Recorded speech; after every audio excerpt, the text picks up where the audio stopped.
In translation, bridge the gap. Communication so real, no cap. A different language for woman and man. Decode the language and you'll understand. Nah, it'll help you out. Rest assured, women have no doubt. Pillow talk, dinner talk. Give you the info to walk the walk. Now, sometimes it's a foreign language. Now know what's up. Don't mistake it. This'll help you every situation. Empower yourself. It's liberating, yeah. Communication, don't need no speculation. Just get that clarification, then reconciliation. Man translation, yeah. Man translation, yeah.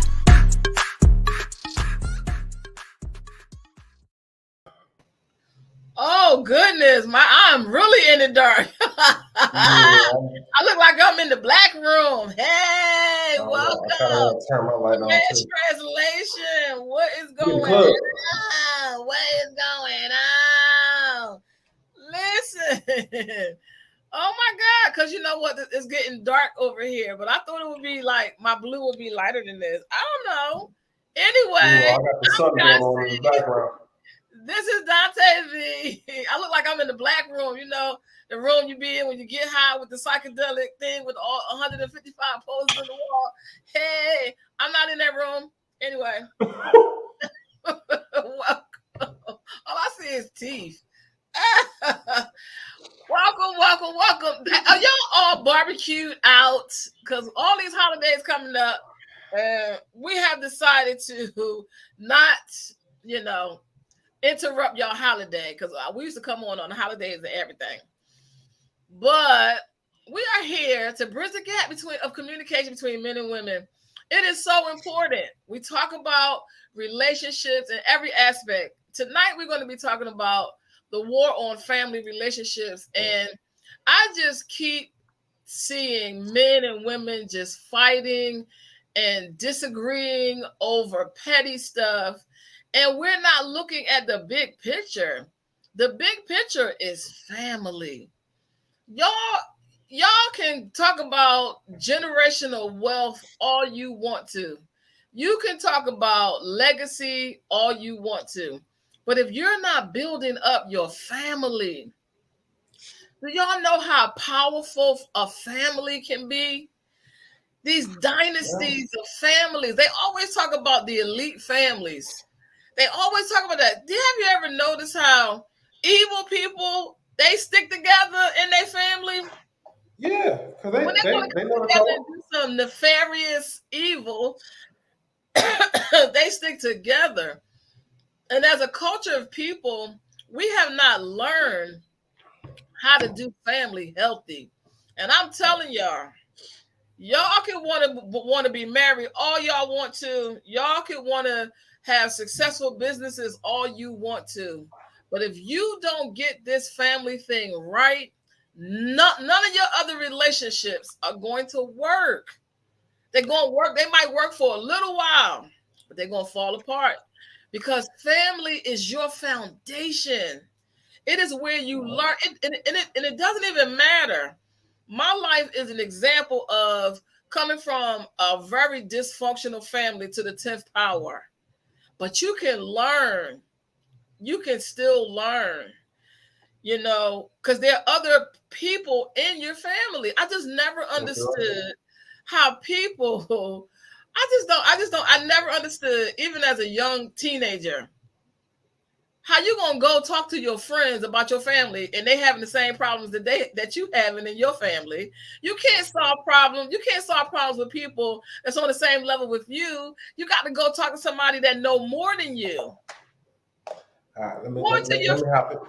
Going to your friends. Let me hop in here. Because clearly I've been there. Been there with you. Been there with Dad. I've been there with almost every family member to some degree. And it's not really viewed as I need to go talk to someone who has more wisdom. You just vent to your friends. And 9 times out of 10, I'm not saying, measuring those company, but you kind of draw in those people who are going through the same thing. Oh, my dad, my mom did this. My mom be doing the same stuff. My dad be doing the same stuff. So it's like that congregation of people that you guys are just together venting. Ain't nobody looking for no answers. The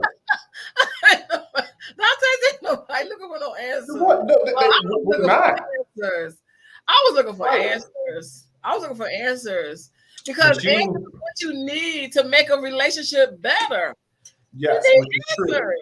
But when it gets to when you're at it again, you function at a high, like, mature age due to the things that you've been through. But if you have someone who, like normal people per se, not saying that you're not, but I really don't think you're of this world, but we're gonna leave that alone. But most people try to find people who have the same problem to vent to. And No not answer, only we ain't looking for that, nothing. not only that, another reason why I didn't go to my friends and talk about my mother or what I was dealing with my mother. Number one, because I felt like they couldn't help me because they was coming to me with their problems. And number two, I'm not going to talk about my mom behind her back. Like, I'm not going to talk about my mother behind her back to nobody. Nobody. I am not going to talk about my mother, my father, nobody. I just don't understand why we don't have any loyalty. Where is the loyalty to your family? Again, I have to play the devil's advocate because the definition of loyalty varies from person to person. Yeah, I talk about you behind your back, but if you need something, I got you. No. That's some people's definition of loyalty. That's disingenuous and it's hypocrite and you two-faced it. You're gonna talk about me behind my back, but you got my back. No, you ain't got my back. I just could not imagine talking about my mother to my friends. That was a no-no. And I did not allow my friends to talk about my mother. So my mom was a piece of work. She's been doing a whole lot of stuff for you to talk about. Okay. But I've always valued family. I always knew that there was a purpose for my family. I do not understand why people call themselves adults, but they can't work out their differences. They can't work out their differences. They just want to block and cut people off. And let me tell y'all something. If y'all following any pastor that's telling y'all that it's okay to cut off your family members, y'all need to leave them alone. Because let me tell y'all something. Jesus knew that Judas was going to betray him. He knew it. He told it to him. He never cut him off. He didn't block him. He didn't say, oh, you're going to betray me. He allowed him to stay in the group. He allowed him to stay in the group because people can learn something from you. When you have differences, it doesn't mean that you have to get rid of that person. You're not going to 100% agree with anybody. No, you do not. There's nobody on the planet. You ain't even going to 100% agree with God. If you got a real relationship with God, God gonna be telling you to do some stuff. You're gonna be like, you want me to do what? What? I'll get back to you on that one. Because why? Relationships is about what? Relating. We may not start out relating, but we might end up relating. How, you might not. That is not relations for some of you people.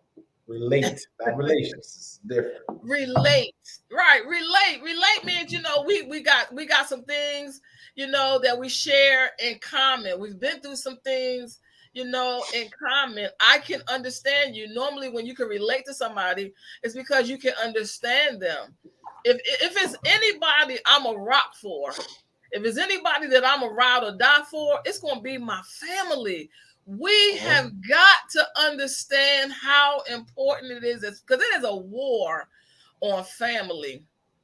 It is a whole war. There is no way you can expect, like the way that, and it's so interesting because probably like the week before Kevin Samuels died, I think I made a comment or something about that slave mentality. Hello, beautiful. Sorry, some people just need to be cut off. See, I just don't really agree with that because you can talk to even the hardest person. You can learn from. I'm telling you, my mother was a very difficult person to deal with. She was very difficult. She lived to humiliate me. She lived to make my life absolutely miserable. She lived to do it. Okay, she was the most difficult person that I have ever had to deal with in my entire life. She wanted to embarrass me every chance she got. She wanted to humiliate me, tell people all my business I was going through, throw my clothes out the window, call me all kinds of names. She just dumped all of her frustration on me. Never not one time did I disrespect her. Never not one time did I cut her off, block her. I still dealt with her because I learned from her. I learned how to deal with difficult people. Even in my church, the difficult people, they would assign the people to me. Even to this day, they always send the hardest people to deal with. They send them straight to me because they don't know how to deal with them. There is nobody that I can't get through to, that I can't sit down and have a conversation with in my family. I ain't talking about my friends, because see, y'all will cut your family off, but then give your friends 1,000 chances. 1,000 passes. Yep. Mm-hmm. Now, sis, I love you dearly. I love you dearly, sis. But we got to get this right. We got to get this family thing right. We can't cut family up. And I know sometimes it's things, people dealing with, sexual things and stuff like that. We ain't talking about that type of stuff. We ain't talking about somebody molesting you. We ain't talking about that now. Somebody in your family, your uncle, somebody did that, something like that. That's a whole nother level of something else going on. But we talking about just having disagreements with your family, they doing things that's crazy and all of that. I just feel like you need to be trying to rock for your family. We will ride or die for a man. We will ride or die for our friends, but we will cut our family off to the quick and not think twice about it. All right, let me hop in here again. I think the reason why that is because most people value their choice rather than what they've been assigned to. You gave me this family. It's like, y'all gonna be here, but I'm choosing to be with this woman, choosing to be with this man. So it's like, this is something I'm fighting for. Also, a lot of times with people in general, the reason why they'll cut them off because they're looking for a particular response rather than just accepting that person for who they are. Yeah. You said already, grandma was difficult. You accepted the fact that she was difficult. Mm-hmm. So therefore, if you entered into a conversation, a dealing or whatever, there was difficulty that was going to be there. So you kind of prepped yourself for it. Not saying, that's a bad thing. It just is what it is. It's acceptance. You're not going into saying, okay, this is going to be easy. It's going to be a piece of cake. Because if it was easy, you probably wouldn't have half the problems that you are. But I think a lot of people are entering into these conversations and dealing, expecting one thing, wanting this person to change or have a certain response. And then when they don't, it's like, well, see, this is why I don't talk to you. Or this is why I don't deal with you. That sort of thing. So it's like, it's easier to cut off and not deal rather than to actually deal because you have not accepted that person for who and or what they are. But another thing I want people to think about too is the consequences of your decisions. The consequences of your decisions are seeds that you're sowing. So you thinking, okay, you can cut off your mom, your dad, your uncle, your whoever you're cutting off in your family. But remember, you have children who are going to grow up one day. See, we don't think about the long-term effects because your children they wondering like, why we don't go to grandma's house? Like, why grandma don't come around? Like, where's Uncle at? Like, we know you got other brothers and sisters. Like, I want to play with my cousins. Like, where my cousins at? So your decisions are affecting not only just your relationship with that person that you don't know how to reconcile, but it's affecting your children's relationships with their cousins or with their siblings. So this is far-reaching. And your children are going to grow up one day. How would you feel if your children cut you off because you disagreed with something? Now, Ms. Robinson, we love you. We love you.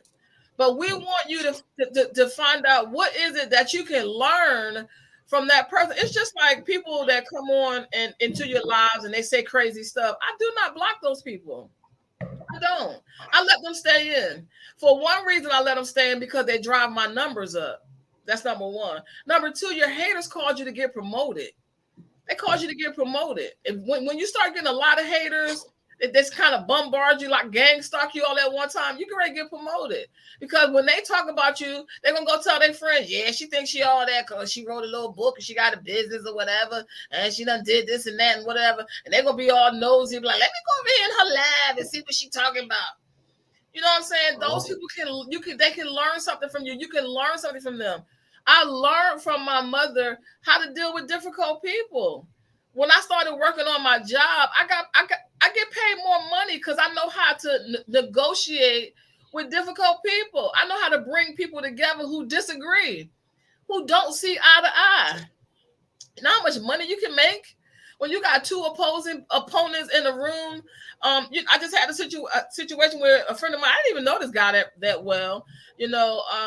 I was getting ready to do a deal with him for studio with the studio, but he got locked out his studio because he didn't pay his bill. How you going to negotiate with me about the studio and then now you can't even, you locked out? So I go over there to talk to him. He said, "Can you go and talk to the guy that owns the lease to let us get back in, at least get our equipment so we can make money so we can pay him?" I'm thinking to myself, well, what makes you think I'm gonna be able to? I don't know this man. What you want me to say to him? But guess what? That man was difficult. He was difficult. He said we've been trying to talk to him, and he ain't budging. The secretary, the son, they was like, he's not gonna budge. He ain't gonna budge. I sat down and talked to that man. Guess what? Before we left up out of there, he opened up there and let them get that equipment. Not only did he let them get the equipment, he gave them the key. He gave them the key, gave them an extension, and let them get the equipment so they could go make money so they could pay him. I would have never learned how to deal with difficult people if I cut my mother off. Right. I cut her off. It is a valuable lesson that I've learned. You got to find the lesson in everything. Why is the person saying to you what they're saying? Could it be some truth to what it is that they're saying? That's why you don't want to hear it? Yeah, but you still got to be accepting of that too. The good, the bad, the ugly. But when it comes to family, I feel like it's a different type of love. The word family comes from the word familiar. It is familiar love. It's the kind of love you have for your family. And we, as a culture of people, we have to come together in these relationships. There is no such thing as men against women. That is a ridiculous argument. It's ridiculous. What you're saying is, I'm not accepting your perception. Don't you know you cannot make a decision based just on your own perception?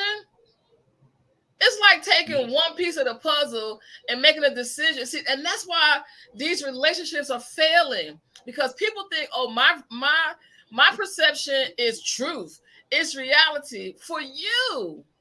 And it is true for you. And it is reality for you. But it is 99 more pieces to the puzzle that you have no idea, and you're making decisions based on your perception. And guess what? Your decisions are failing. You ain't got to tell me that they're failing. I know they're failing because I hear it every day. I hear it all the time. And I say the same thing to them over and over again.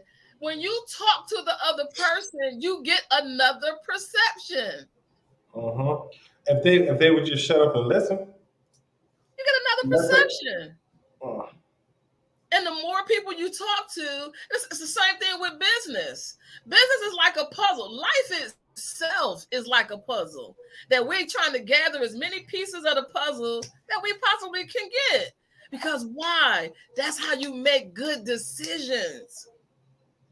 You can't make good decisions based on just your way of seeing things, because you don't see the whole picture. So you're just gonna cut somebody off because they disagree with you. That's not smart. It's not smart. And I know we are smart people. I know we are. But that's just not how it works. You need to sit down with that person and listen to what it is that they have to say. And sometimes you're not going to see what that person is saying because you need to mature. That's it. Sometimes you need to grow up. I can sit here and have a conversation with a 2-year-old. They're not going to understand me. But when they get 12, they're going to be like, oh, okay. Now I understand. Some people can't understand because they're not on your level to understand. Sometimes it's just food to grow on. Plenty of times my grandmother said stuff to me. I was like, what? I had to grow into her words. I had to grow into it because I wasn't mature enough to understand. She was giving me food to grow on. Right. Communication and the comprehension of what is being communicated. Woo! Yes. Definitely heavy on the comprehension part. Heavy on it. That's a mess. That's definitely a mess. That comprehension and understanding is detrimental. Heavy. We are doing ourselves a disservice, and they're able to, for some reason, yesterday, I was watching. I just decided to just watch all of these. What is this whole franchise? This, the Atlanta. You got Johannesburg. You got Dunbar. You have all New Jersey. You have all of these different franchises that is showing people in the worst possible light. We're talking about the most people, they arguing over the most petty stuff.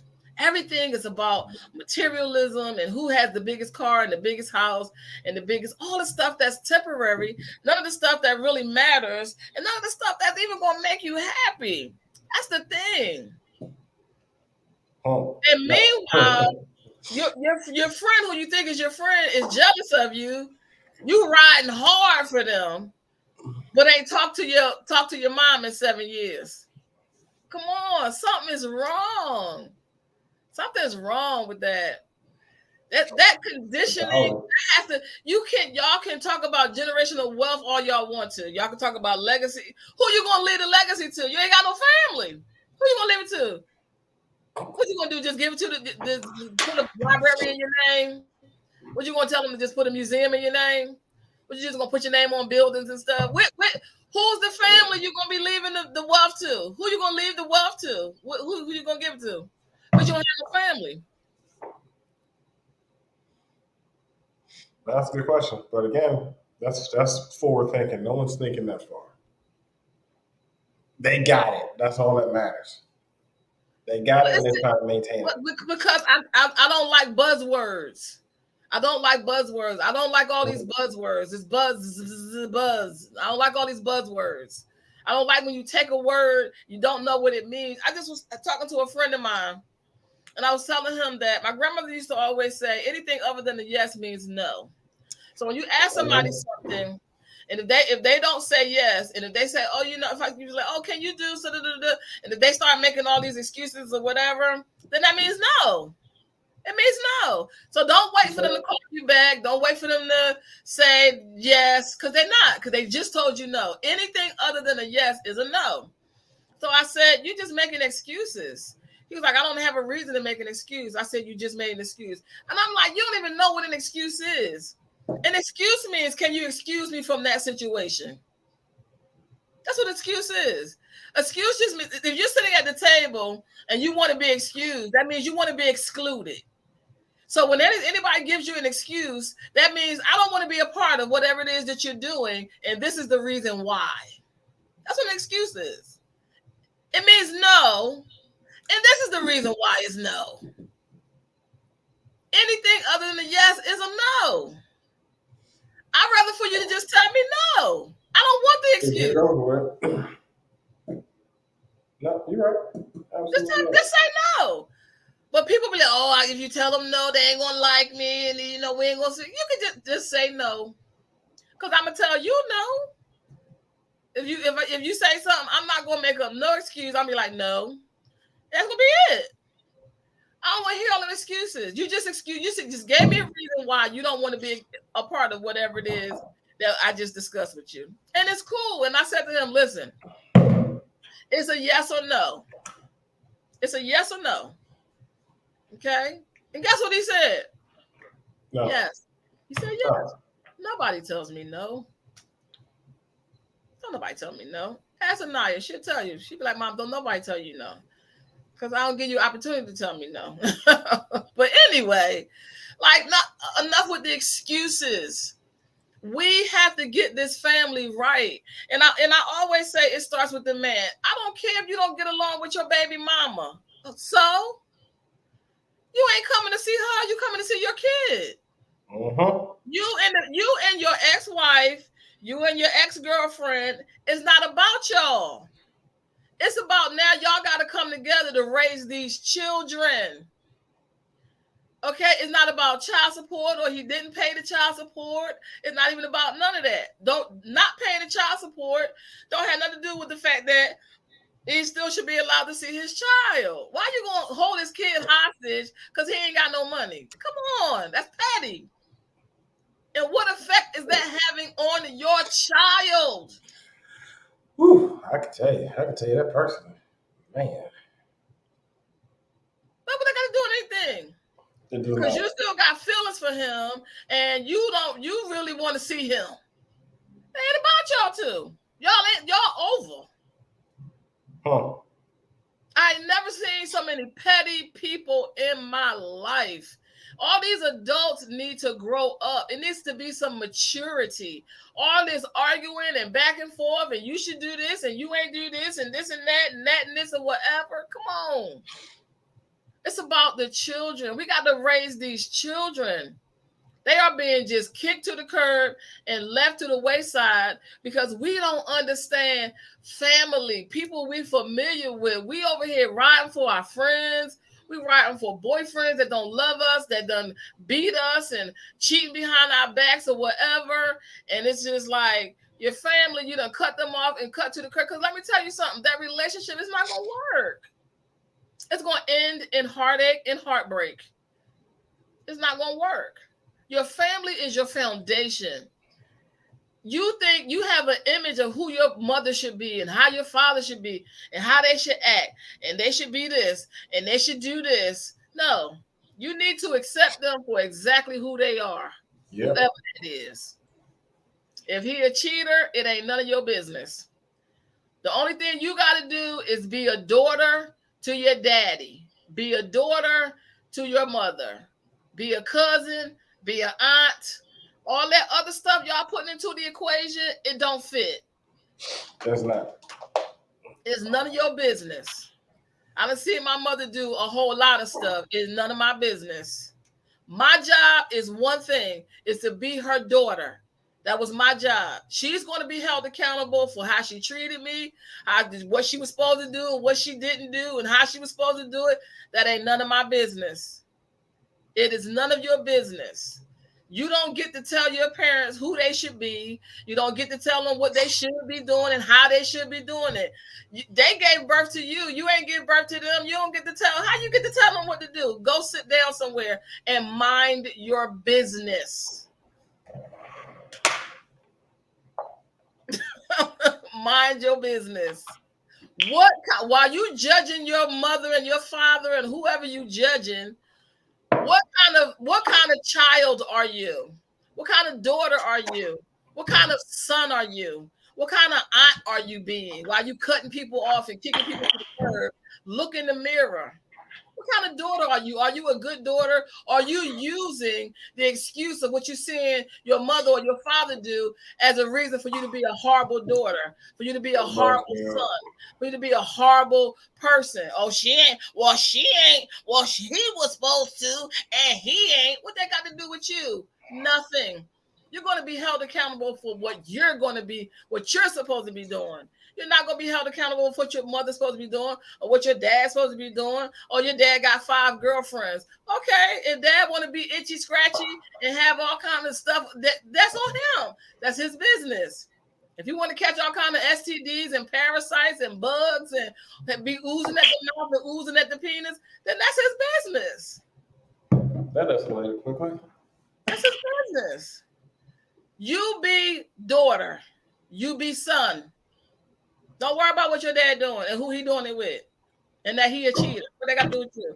Learn from his mistakes. Learn from your mother's mistakes. Let your life be better. Let your life be different. Love them anyway. I love my mother anyway, and she hated me until the day she died. On her deathbed, she cussed me out. On her deathbed, and I was the only one there. It was just me and my brother. Couldn't find him. He was the favorite. Remember, I talked about the golden child.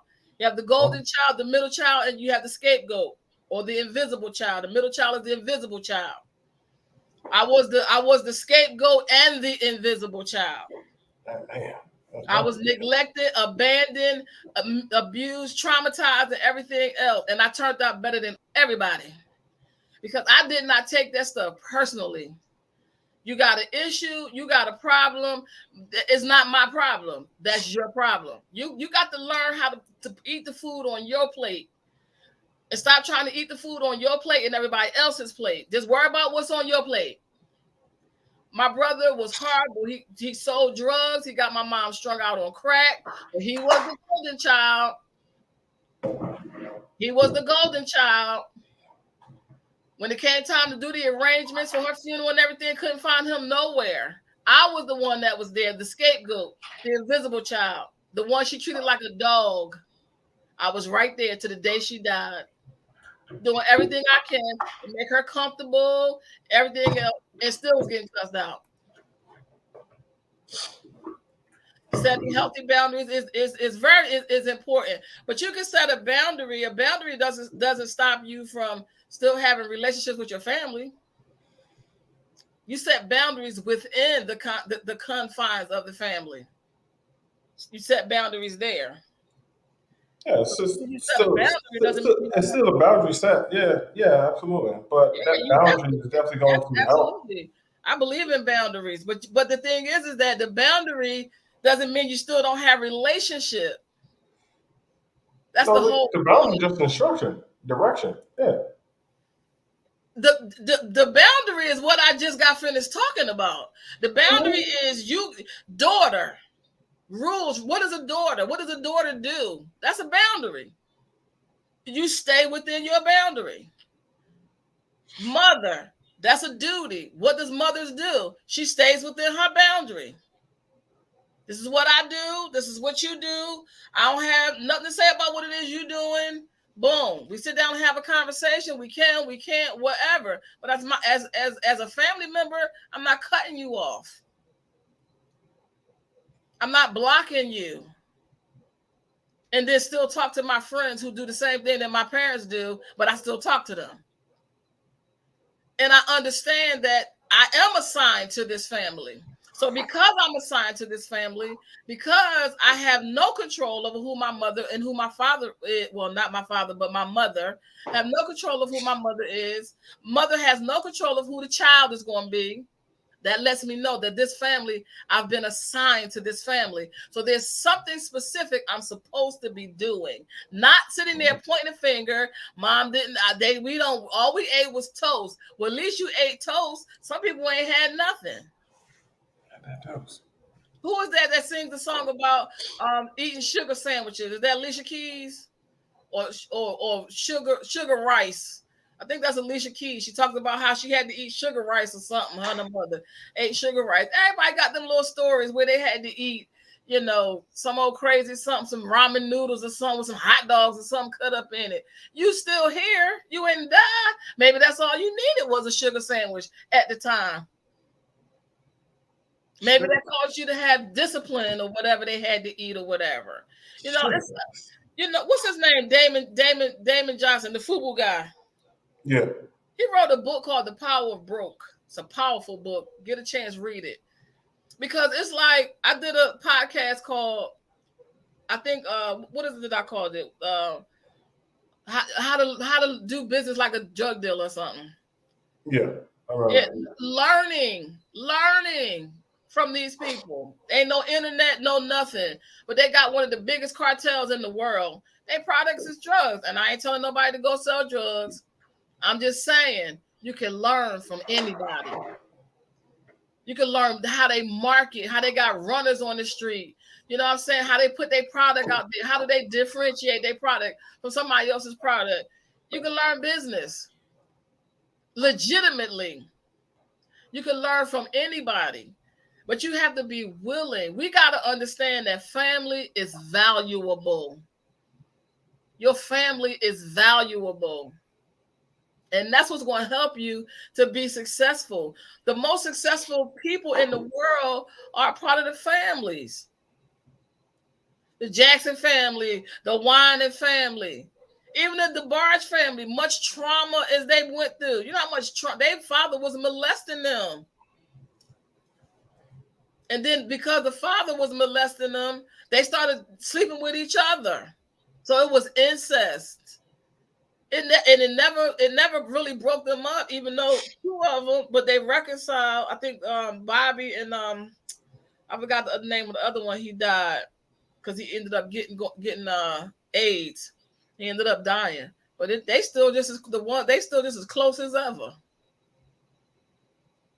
And that should have tore them totally apart. All the way up. All the way. You're not gonna go far blocking and cutting off family members. You can set boundaries. There's nothing wrong with boundaries. But we're not gonna have anybody to leave a legacy to. Because all this stuff you think is just a war on families. That's what this abortion thing is about. They're trying to preserve their families. They're trying to preserve their legacies. They know that they're about to become extinct. Oh shit. Talk about it, Dante. I ain't gonna talk about that part. But yeah. But no, you're absolutely correct, of course. And it really is about preserving families. And a lot of times the issues that are at hand are very small, petty, minute, and they can be fixed. Because it's going to be years later, and then it's going to be like, well, what were we upset about? What were we mad about? Like the relationship itself should be looked at as being more important than the problem is. And like you said before, getting understanding of where a person's coming from, getting their perspective is definitely key because we all see things differently. We all have our different pieces of the puzzle. You think that, hey, you did this and, maybe this is how I felt at the time. To what to you, completely different. So you put those two together and you add some empathy in there and you see where this person's coming from and you understand, okay, well, that wasn't my intention. I apologize because that's also something too. Being accountable for what you did on your part and how someone else perceived it. Not saying that person's playing victim. Take accountability for what you did, not what someone else did. You learn again. Like my mom said, whatever your role is, whatever your job is, son, brother, husband, whatever, learn what that is and stay in that lane. And I promise you'll be fine. Yeah, that's the boundary right there. That's the boundary right there. That's the boundary right there. And and I understand toxic family members. I mean all of that. But you know what too? When you have when you come from a traumatized toxic family and there's no breaking of that cycle. See, y'all think in terms of everything is money. Y'all think the generational wealth is money. It is not. It is family. It is family. Because when you have a toxic family and it passes over from generation to generation, it's a drain on the economy. Whether you know it or not, it's a drain on the economy. You know what I'm saying? The generational wealth starts with family. It doesn't start with money. The word generation has the word gene in it. We're talking about what is in your gene pool. Petty? You passing on petty? Oh, no. Is that what we passing on? We passing petty on? Yeah. Hello, Rochelle. Miss Diva ain't having it. Jordan. I love it. We ain't having it. You passing on petty before you could even get to the money part. You think though that those behaviors don't pass on? They They do. definitely pass on because They children do. pick up a lot. They So see a lot. because you don't like the way your mother talked to you or your dad did whatever, instead of you being a better person, you just going to do what they do. You're part of the problem. You're not part of the solution.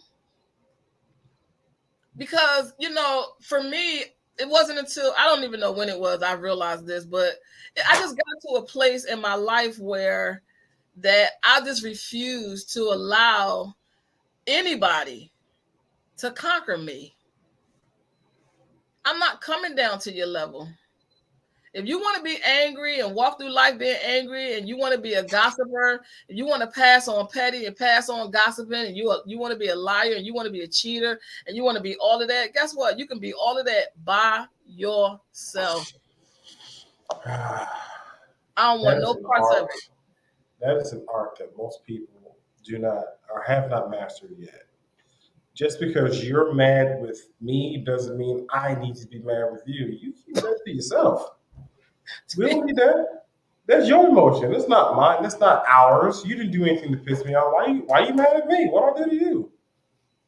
No, you keep that. Because for real, what the boundary is really doing is because emotions is energy in motion. Energy is never destroyed, it's just transferred. So when you put a boundary up, that means that it stopped the energy right there. It can go no further, then it's going to bounce right back to you. It ain't coming over here. Okay. Absolutely. I just got out of a toxic relationship after 3 years. The bottom line for me was he just didn't know how to love, period. You know what? And it's not even probably that he don't know how to love. There is no love. You can't give me what you don't have. If you ain't got it, you can't give it to me. And this is what I'm talking about. All of this petty and lying and gossiping and backbiting and unforgiveness and all of that, it blocks the love. Love can't flow. How the love gonna flow? It's not gonna flow. It's backed up. Because you want to be petty. You passing down petty. So now what? Now what your kids see? They see you don't know how to conflict resolute. Conflict resolution is a skill. Yes, it is. It's a skill. If your conflict resolution is to block, run away, and deter, that's going to be passed down. It's going to be passed down. And conflict resolution, they pay you for that. You get paid for that. Put that on your resume. That you know how to conflict resolute. You're going to be being invited to meetings and stuff. You don't even realize why you're there because you know how to bridge the gap and bring people together. Ooh, Lord. Why? Because you learned from those people that was being difficult. Them people that was being toxic. I learned a lot from my ex-husband. I learned a lot. I learned a lot about human behavior. I learned a lot about I knew some stuff about men, but I learned some more stuff about men. I don't hold it against him. It's his decision. It's his decision. He has to live with that decision. I don't. Right. Miss Jordan, we did a show called, what was the name of the show? When we talked about, I think we did it on Valentine's Day. When we talked about love, love as a weapon. Oh, jeez, yes. Because what we do is we give people our love, and they take our love and they beat us with it. They take our love and they use our love against us as a weapon. But if you can use your own love as a weapon in a powerful way, in a very powerful way, When you have true love and real love for yourself, because what we do is that when we give it to them, they use it against us. But when we have love for ourselves, it becomes a weapon for us. And that automatically protects you, because love says no, bro, we ain't having it. That's what love said. Oh yeah, we're not having it. We're not having it. So the love that you have for yourself, instead of my love is not for me to give to you. My love is for me to share with you. It's not for me to give to you and then I don't have none for myself. Okay? Because for real, what I'm really sharing with you is the overflow. Because I got so much love. And I ain't talking about a selfish love. I'm not talking about a conceited love. I'm talking about a healthy love for yourself that you share out of the overflow. Because when you give love to somebody and you don't have it for yourself, they're going to weaponize it. How many times do I hear women say, because I love him, I be wanting to bop them in the mouth. Love yourself. It's okay that you love him. That's great. When I left my husband, I loved him then. I sure did. And I packed that love up right in that suitcase and put it right in that U-Haul and drove right on to Philadelphia with my 3 children. Yup. She said, yes, I thank God I learned how to love myself and I could walk away in peace knowing you was good. Yup. You was good. Because sometimes in situations, you can look yourself in the mirror and it's like, hey, I did everything I could. It's not me. It ain't me. You good. Don't take that stuff personally. Well, maybe it's me. No, it ain't you. You can't help that. Your love is so good, they don't know what to do with it. A lot of times you don't know what to do with something you ain't never had. The more you learn to love yourself, the less you tolerate. Because what? Because your love is weaponized in a good way. Because your love automatically becomes the boundary. Your love automatically says, okay, this is how far you're going to get to go. You ain't going to get to step not one more step further. That's what I'm saying. You don't give away your love. You share your love. Sure. You share. You don't know what to do with it? Okay. Cool. Said exactly. She said, right now I enjoy my life, peace of mind, and being a mom. Absolutely. I know. It was a girl popped up in my TikTok feed. She said 50,000 reasons why I'm single. I said, girl, you got me beat. I'm only up to 1,000. I come up with a reason every single day. And single doesn't mean that you are alone. Single means you're whole. Single don't mean you're alone. It means you're whole. Because guess what? You can't be two unless you first become one. Everybody trying to be two. You can't be two. You want to be with somebody, but you are broken, all messed up. You got all kind of baggage. And you know what I'm saying? You just taking all that baggage and trauma into a relationship that's not going to work because you ain't loving yourself enough. Right. It's okay that when you're in a relationship and you see it's toxic and it's not working and you love them. Okay. That's nice. That's so nice that you love them. Yep. That's good. You're supposed to love them. You don't want to come out hating them. People get on my nerves with that. They get on my nerves being with somebody for 10 and 15 and 25 years, and then they talk about they hate the person. You're a liar. No, you don't. Yeah, no. No, you don't. That's it. All that is just unchecked emotion. Because you couldn't continue loving him how you wanted to, or loving her how you wanted to, it quote unquote turns to hate. It's just unchecked emotion. What it is the love is not reciprocated. When you love somebody and then it's not reciprocated. But guess what? When you love somebody real good, let me tell y'all something. When you love somebody real good and you know you've been the best somebody that you could possibly be to them, let me tell you, they're not going to appreciate you till they with somebody that don't love them the same. And that's they're going to miss that love. They're going to miss that more likely it's going to be the next person they get with. It's gonna be the next person. They're gonna miss that yummy. Trust me. All the stuff they took for granted, the stuff they didn't appreciate, that next woman gonna drag them to hell and back. Because that's how it always is when people don't appreciate. It's okay. It's all right. Pack your love up, put it in that suitcase, and get the pushing. Don't hate nobody. Don't have hate in your heart, because that's another thing you passing down generationally. Because see, we don't just have generational, blessings. We also have generational cursings. You can't have that stuff in your heart. You know what I'm saying? Look, when my marriage ended, I just poured all the love on my children. I poured just all the love on them and focused completely on them. Totally. They were my 100% focus and concern. I wasn't worrying about going out with nobody, dating nobody. I didn't need to go find a father. They already had a father. Just because we wasn't together didn't mean they didn't have a father. They still had a father. I just didn't have a husband. They still had a father. I ain't go looking for no father for them. For what? They already got one.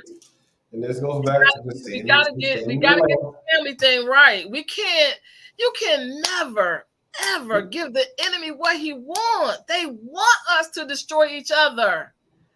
They want us to destroy each other. We got all these little talk shows popping up. Women don't do this, and men do that. We're talking about a traumatized culture of people. They doing what they was conditioned to do.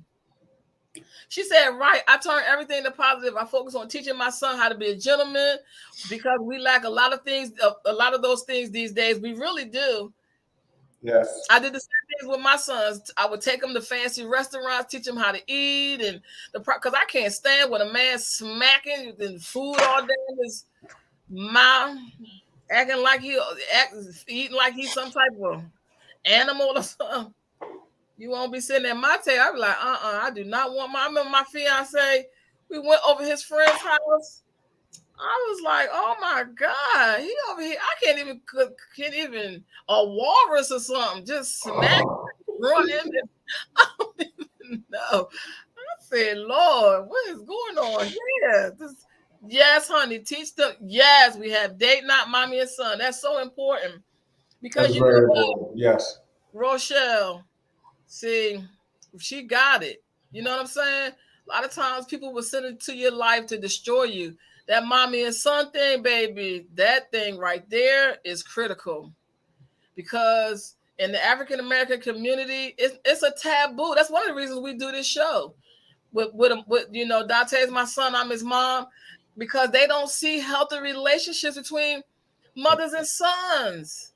You can have a healthy relationship with your son.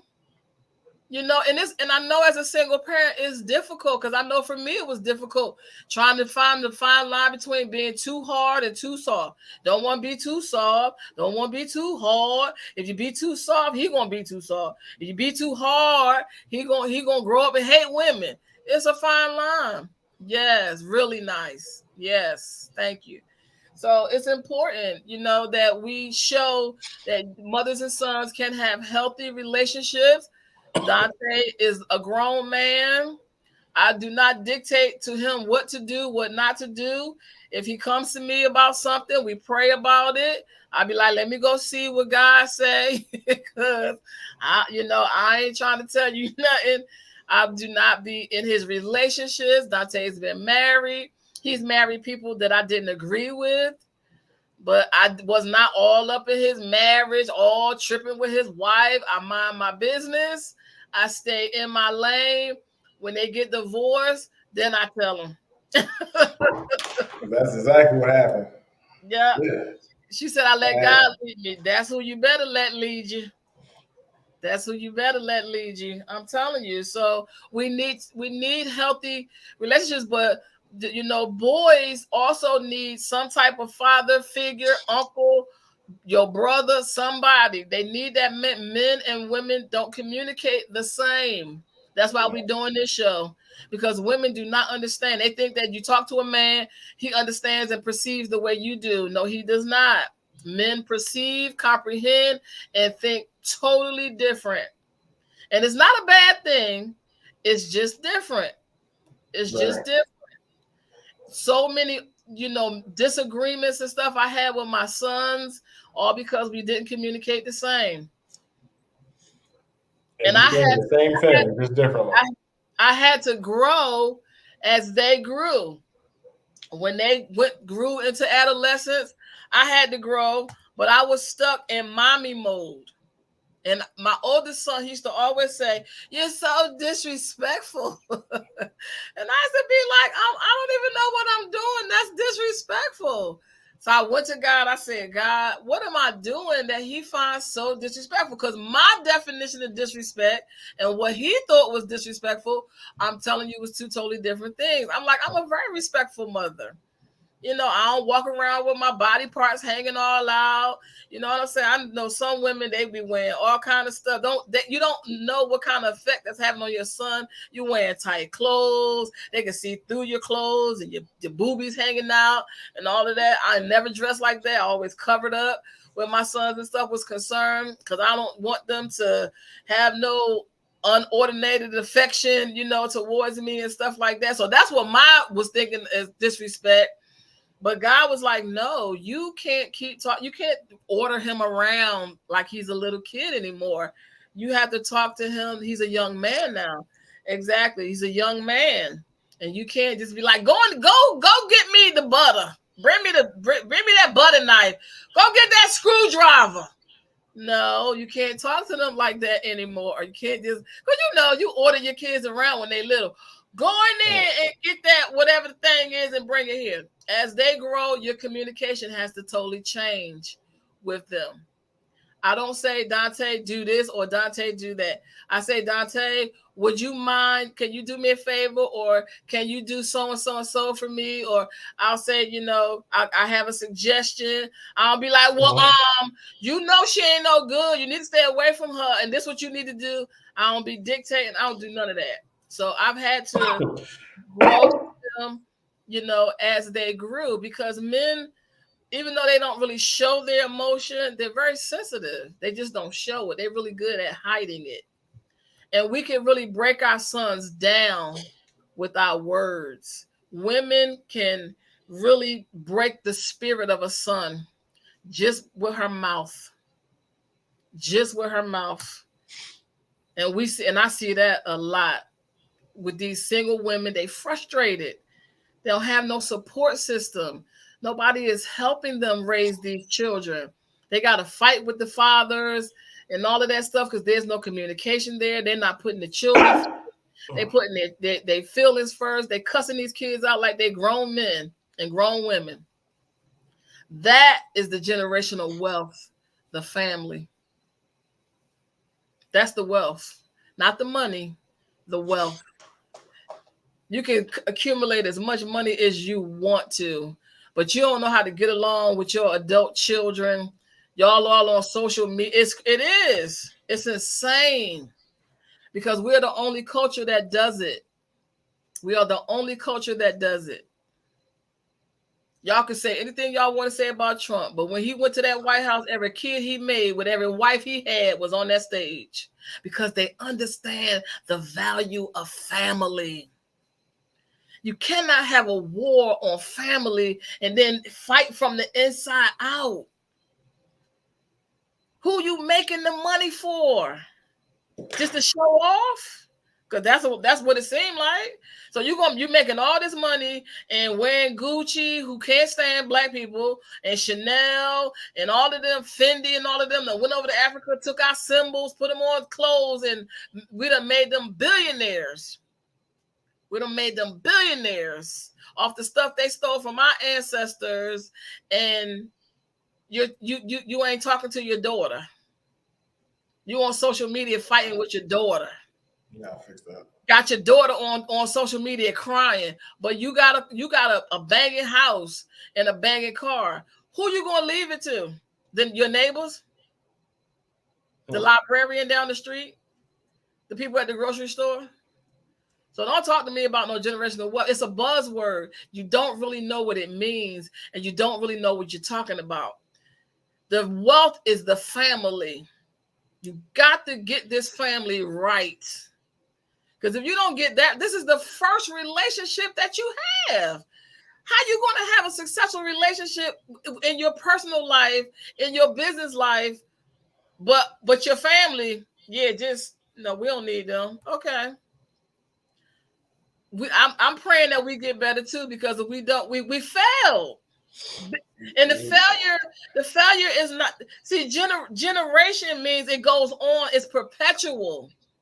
See, the generation, the blessing, anything that God does, he does perpetually. He don't do it just one time. The sun don't just come out and shine just one day. It comes out every day. The air you breathing don't just stop tomorrow. You breathe every time you need air, it's there. Everything God does, he does perpetually. The blessings are perpetual, and so are the curses. We're not passing down wealth. We're passing down petty. They're some of the pettiest people. I'm thinking, okay, let me watch the Housewives of Johannesburg. They're petty. All the way over there. Durban, petty. But they live in the most opulent houses, and they drive the best cars, and everything is opulence. They're prip and pampered. Petty.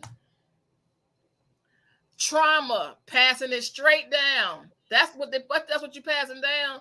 Meanwhile, you a boss. No, you're not. I'm a diva. No, I'm a queen. Of what? Trauma? You a queen of drama? What you a queen of? Y'all gotta stop following people because they got material stuff. Let me tell y'all something. Right now, this is the easiest time to make money that there ever was. This is the best opportunity for you to make money that there ever was. Making money is easy. It's easy. But trying to raise a child in the way that they should go takes everything you got. Yes, Lord. And you ain't going to know whether or not you did it right. Until they get older. People used to always say, you're such a good mother. When I see you, you don't go nowhere without your children. I said, I won't know whether I'm a good mother or not until they become adults. Then I'll know whether or not I did a good job. Because it's the hardest thing you're gonna ever do in your life is to raise a child in the way that they should go. That is the generational wealth. Family is the wealth, not the cars, not the money. All that stuff is temporary. Your children and your children's children, he's not talking about passing down money. Money is the byproduct. Everything starts with an idea. Everything starts with a spoken word. Wealth is transferred from mouth to ear. What example are you setting? What kind of character are you building in your child? What kind of relationships are they seeing you in? I don't have time to be in no, yes.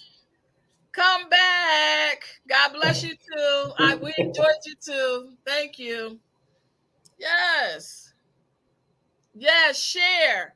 Like and share. Family is the generational wealth. Stop following the material things. Dante, go ahead and close us out. It's time to go. We all got to go to work. Thank you, Miss Jordan. See, that's a beautiful spirit right there.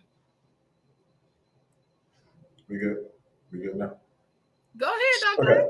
No, when it comes down to family, again, my stance is strong, of course, given our situation before and me cutting you off and then turning around and realizing I need my mama. Because as a family, as a unit, there's no one else out there that knows you better than your actual parents. These are the people you grew up with. These are the people who know you end on end. You're going to be taught something through these people.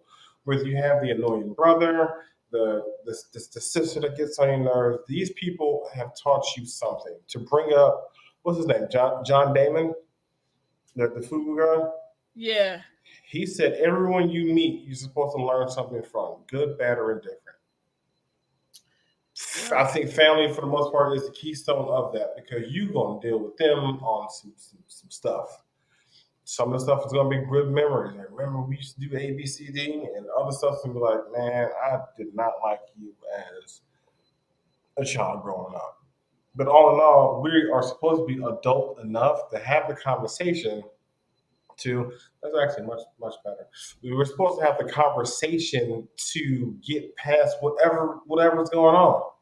Have the listening ear to get their side and understand it. Again, comprehension and understanding are like two of the most key things when you're having any sort of communication. Understand where this is coming from, and don't put whatever personal views you have over top of theirs. Let them talk. They let you talk. Become some sort of resolution. And the number one thing, you are not required to agree with whomever. It's not a requirement. A lot of people who hear me, I will always say, I understand where you're coming from. I don't agree. I see where you're coming from with this. I do not agree. For example, a guy, I think we all know the story, the guy who robbed the bank for $1, he just sat there waiting for the cops to come and get him because he kept being denied medical. But of course, when you go to jail, they take care of everything. I understand where you're coming from. I don't agree. I'd have found another way. But for him, it was the tail end of it all. So understand where a person's coming from. The agree, of course, that's the bonus. Maybe, maybe not, but it's not a requirement. Yeah, it's crazy. Like and share, like and share, like and share. Tell your mama no. Right. Tell Pookie and them. We will Yep. see you guys next Sunday. Thank you for showing up. We love you. Right.